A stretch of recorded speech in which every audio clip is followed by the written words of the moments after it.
ঈদের সময় আমি গেছি কাকার পাঞ্জাবি কিনতে।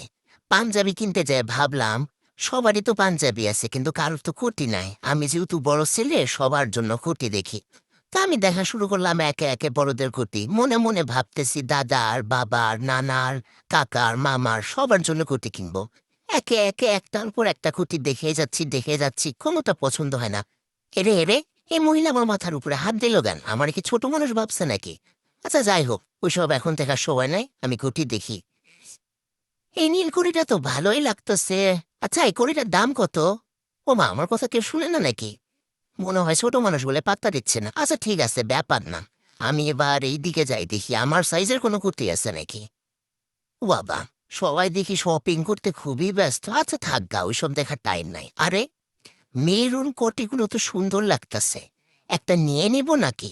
আরে, আসলেই তো সুন্দর, আবার সাইজও দেখতেছি ছোট। খালি আমার ভালো লাগলে তো হবে না, আপনাদেরও ভালো লাগা লাগবে। আপনাদের ভালো লাগলো কিনা আগে কমেন্টে জানান।